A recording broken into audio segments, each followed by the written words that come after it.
Peace, y'all, and welcome back to another tea time. You know the vibes. It's your girl, Divine Destiny. What you sipping on? I am sipping on a simmer pot that I made actually a few days ago. Too good. It's the citrus simmer pot, so it has lemon, orange, blood orange, throw a little cinnamon, ginger, a little cayenne, a little turmeric. You know me, got a little sweet with the honey. Delicious. It's been really healing my soul. So you know the vibes. Grab your tea, grab your water, whatever it is you need to vibe with me as we move forward in this conversation, because today we're jumping right into soul contracts and what that really means. And Spirit put it on my heart to talk about this because it's a really it's a really controversial topic for real, you know, and you hear a lot of people like, your soul came here and it signed a contract, or the experiences that you experience in your life, all the way down to like the parents you chose and the life it is that you lead, all the way down to what you look like and how you manifest in this world, right? But then the argument comes like people who have experienced some really negative or horrendous things in their life, and they're just like, well, I didn't sign that contract. And consciously, as a human being, no, you didn't sign that contract. But your soul, before it had a body in this physical world, absolutely signed a contract for the lessons it is that it needed to learn to grow and evolve on a spiritual level, right? All the way down to your parents, because and your siblings and all of those things. Like, yes, your soul chose to incarnate in the body that you currently incarnated in the family that you currently incarnate in, even if your family is like completely negative or completely toxic, you know what I mean? Like, your soul needed to be incarnated exactly where you are, in the exact environment that you were incarnated in, to learn and to grow and to evolve, right? Whatever lessons it is that your soul needed to learn, which is why your soul signed the contract and not your human self, right? If you think about it, your soul doesn't have the emotions that your physical self does, right? So with that being said, when your soul signed the contract, it wasn't thinking like, oh, this is going to be an emotionally tumultuous experience, situation, or life for me. Your soul knew like, I am growing and evolving, because that's what we are all doing, ever growing and evolving to be more God-like, in the image of God and the light of God, of Most High, right? To really just live in our Godhead, whatever it is that you believe, right? Your soul knew before you incarnated here as a physical being the lessons that it needed to learn karmically to evolve and grow. And that's the contract that your soul signed, right? So let's dive in. Whoa. Okay, I'm done.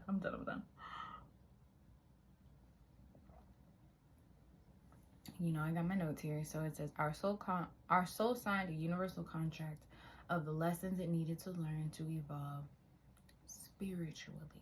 Okay? If you're here right now having this conversation with me, I'm sure you know at this point, okay, everything is spiritual. Even the things that feel physical, everything is spiritual first, right? We are spiritual beings having a human experience. So everything is occurring for a spiritual reason, right? That's why we're here, tea time, and get into it. All right. So even when you perceive like a experience to be negative, maybe it's not the most positive experience, the most comfortable experience, maybe it's not even the safest experience or environment, right? Your soul didn't put you there for no reason, right? It is 100% occurring around you to teach you a lesson. And sometimes, like, if you were a kid, right, and you experience like negative situations, these experiences occur to mold us, right? These experiences, things I personally, and this is just my personal thought now, don't get crazy, but I really truly believe that the things that we endure as adolescents, as children, occur 4, 5, 6 on my timer. as I'm saying this, they occur to mold us and to shape us into the beings it is that we are supposed to be here on this physical realm, right? It molds our perception of the world. It molds our how we interact with the world, how we receive and perceive the world around us, how we receive and perceive ourselves, right? And I know that it's a shaky subject to talk about, but that's really what I believe. And like, I didn't grow, like, I didn't have easy life, you feel me? Like, we all go through things, some harder than others, but I truly do feel like the lessons that we learn and the things that we experience in our youth are to mold us and to help us create our perception on the world as a human being, right? They our soul either chooses to grow and evolve from that experience, or it chooses to hold on to and harbor those feelings and those emotions from those experiences, right? It says the experiences we endure as humans help mold us and our perspectives of the world. Should we choose, because it is a choice, to just fully embody those experiences and harbor the emotions that we have from those experiences, right? Then there is no growth. That's when stagnancy occurs. There is no elevation. There is no movement spiritually or in a physical sense, right? Excuse me, confirmation. There is no movement if we choose to allow the experiences that have occurred in our life to hold us in that experience, right? The experience happened one time, and then we move forward holding on to it, continuously replaying that experience, continuously bringing ourselves back to that experience, torturing ourselves, right? Putting ourselves in this cycle emotionally and mentally of those experiences. That's when we get into the mindset of like, oh, the world is a terrible place, the world is out to get me, blah blah blah, you know what I mean? Like, nothing good ever happens type shit. Those mindsets and ideologies, and as long as you continue to radiate that mindset and ideology and hold on to it as truth, is going to be truth for you, right? And if that's where you are, that's completely fine. That's where you're supposed to be. It's just recognizing that you're supposed to be growing from that space. And it's easier said than done. I get that, right? Completely based off of the experiences that you have had in your life and your childhood, right? Because everything at the end of the day is like childhood experiences just reoccurring, recycling back up to us as adults, right? Whatever way your childhood self was hurt, or whatever way that your childhood self was silenced, diminished, right? Those experiences we hold on to, like our inner child holds on to, and those are the experiences that continue to repeat and recycle into our life until we learn the lesson and move forward from it, right? That's the whole point of the soul contract, is to move forward from it.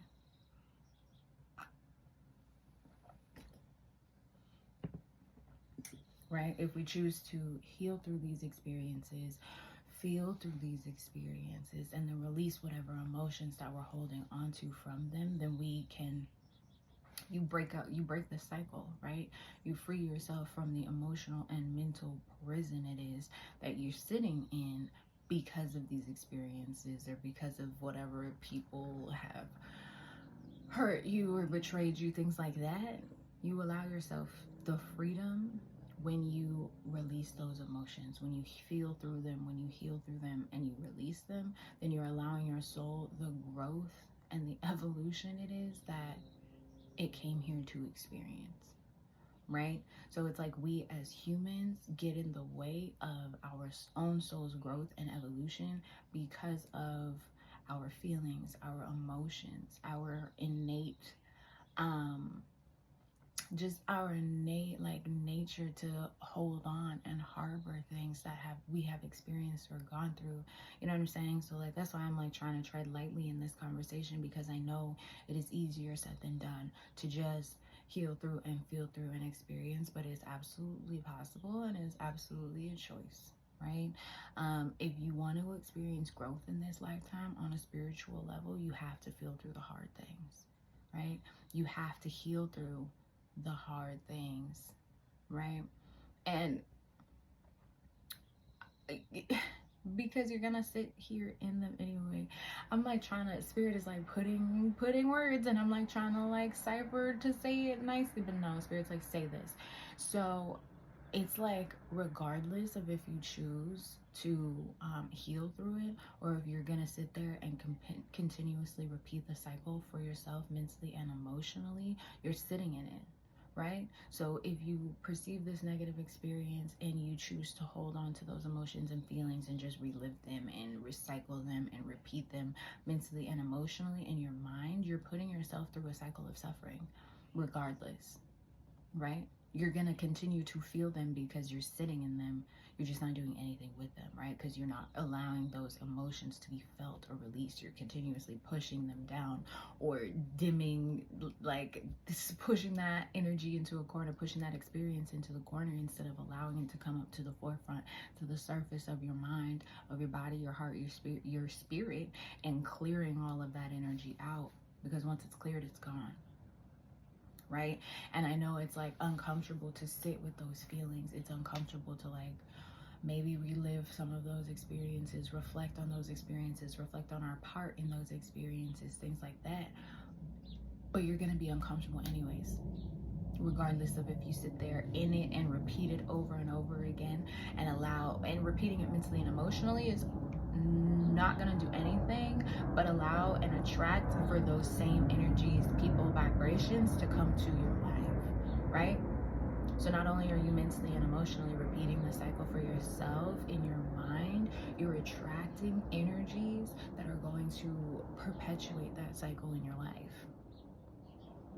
So you're doing more harm than to sit with it, to really reflect and feel through it, and then to release it. I guess that really comes with the energy of forgiveness though as a human, because it's easier said than done to forgive. And when people have hurt us, betrayed us, crossed us in some way, done us wrong in any kind of way, right? Intentionally inflicted pain or conflict onto us, it is easier said than done to forgive them. And the biggest thing I could say to that is forgiveness is not for that person. The forgiveness is for you, for your soul's journey, for your evolution, for your growth, right?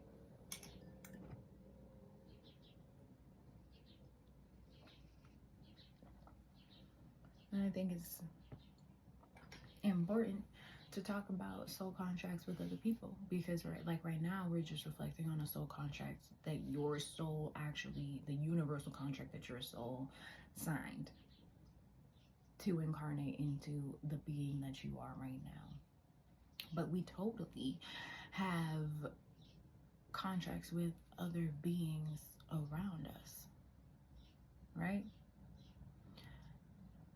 We have contracts with souls as lessons that needed to be learned from past life energy, right? If you're here, you gotta be on that past life vibe. I just don't.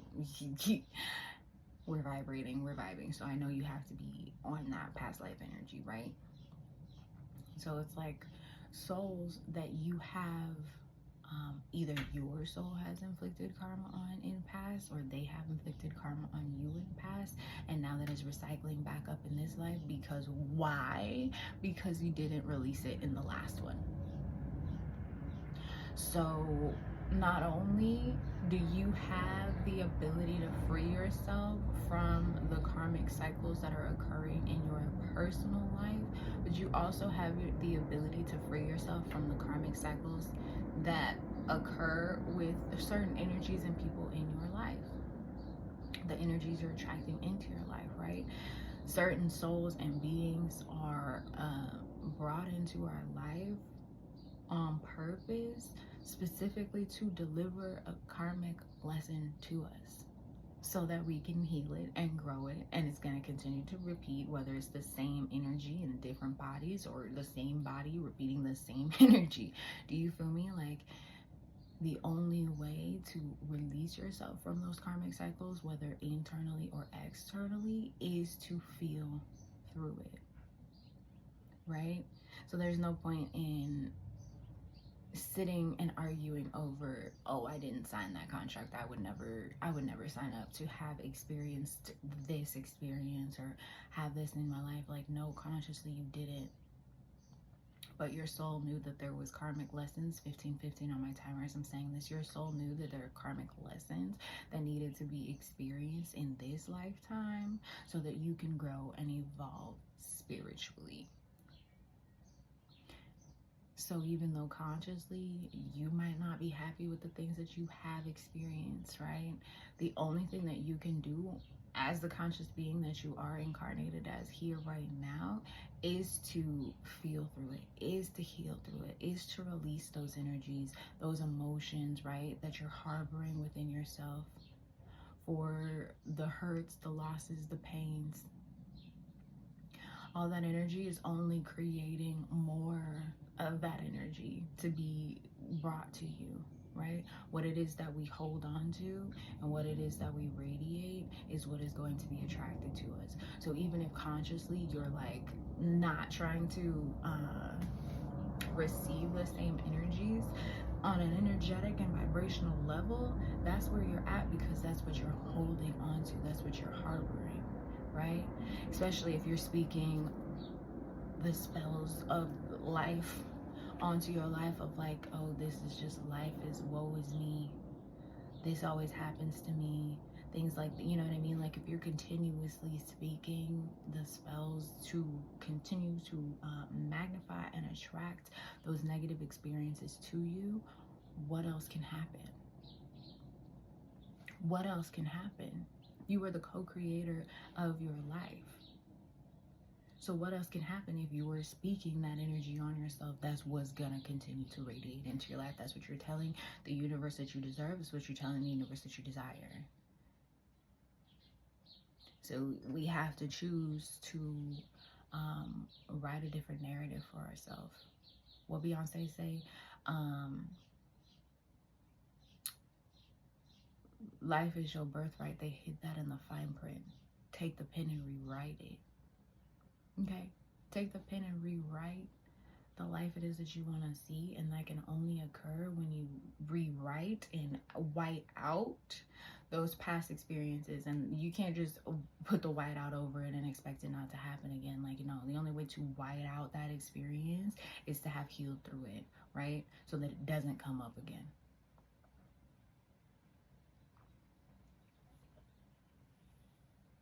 So that those energies don't repeat, aren't attracted to your energetic vibration, because you're no longer vibrating on that level, because you've healed that energy.